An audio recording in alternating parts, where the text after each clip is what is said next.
आज से 15 से 20 हजार वर्ष पूर्व वराह काल की शुरुआत में जब देवी देवताओं ने धरती पर कदम रखे थे, तब उस काल में धरती हिमयुग की चपेट में थी। उस दौरान भगवान शंकर ने धरती के केंद्र कैलाश को अपना निवास स्थान बनाया था। विष्णु ने समुद्र को और ब्रह्मा ने नदी किनारे को अपना स्थान बनाया था।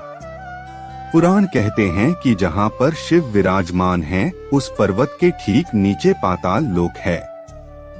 वैज्ञानिकों के अनुसार तिब्बत धरती की सबसे प्राचीन भूमि है और पुरातन काल में इसके चारों ओर समुद्र हुआ करता था।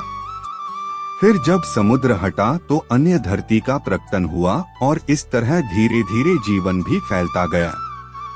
आइए जानते हैं भगवान शंकर के कुछ रहस्यमयी विचार जो आज के वास्तविक जीवन से संजोग रखते हैं। पहला विचार है कल्पना ज्ञान से महत्वपूर्ण। आइंस्टाइन से पूर्व शिव ने ही कहा था कि कल्पना ज्ञान से ज्यादा महत्वपूर्ण है। हम जैसी कल्पना और विचार करते हैं वैसे ही हो जाते हैं। सपना भी कल्पना है। शिव ने इस आधार पर ध्यान की 112 विधियों का विकास किया था। अधिकतर लोग खुद के बारे में या दूसरों के बारे में बुरी कल्पनाएं या ख्याल करते रहते हैं। दुनिया में आज जो दहशत और अपराध का माहौल है, उसमें सामूहिक रूप से की गई कल्पना का ज्यादा योगदान है। भोलेनाथ की दूसरा रहस्यमय विचार है बदलाव के लिए जरूरी है ध्यान। आदमी को बदलाहट की प्रामाणिक विधि के बिना नहीं बदल सकते। मात्र उपदेश से कुछ नहीं बदलता।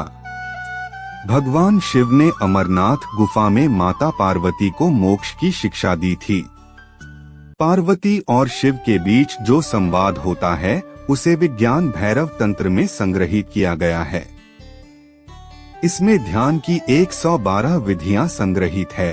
तीसरी रहस्यमय विचार है आदमी पशुवत है। मनुष्य में जब तक राग, द्वेष, ईर्ष्या, वैमनस्य, अपमान तथा हिंसा जैसी अनेक पाशविक वृत्तियां रहती हैं, तब तक वह पशुओं का ही हिस्सा है। पशुता से मुक्ति के लिए भक्ति और ध्यान जरूरी है। तो भगवान शिव के कहने का मतलब यह है कि आदमी एक अजायब घर है। आदमी कुछ इस तरह का पशु है जिसमें सभी तरह के पशु और पक्षियों की प्रवृत्तियां विद्यमान हैं।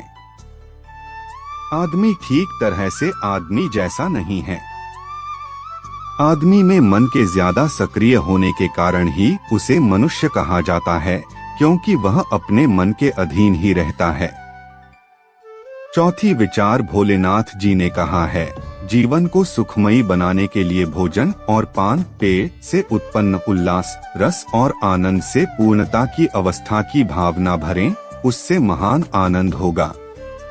या अचानक किसी महान आनंद की प्राप्ति होने पर या लंबे समय बाद बंधु बांधव के मिलन से उत्पन्न होने वाले आनंद का ध्यान कर तल्लीन और तन्मय हो जाएं। पांचवा रहस्यमय विचार है गायत्री मंजरी में शिव पार्वती संवाद आता है, जिसमें भगवती पूछती हैं, हे देव, आप किस योग की उपासना करते हैं जिससे आपको परम सिद्धि प्राप्त हुई है? उन्होंने उत्तर दिया, गायत्री ही वेद माता है और पृथ्वी सबसे पहली और सबसे बड़ी शक्ति है। वह संसार की माता है। गायत्री भूलोक की कामधेनु है। इससे सब कुछ प्राप्त होता है। ज्ञानियों ने योग की सभी क्रियाओं के लिए गायत्री को ही आधार माना है। छठी विचार है अपनी तरफ देखो, न तो पीछे न आगे। कोई तुम्हारा नहीं है। कोई बेटा तुम्हें नहीं भर सकेगा।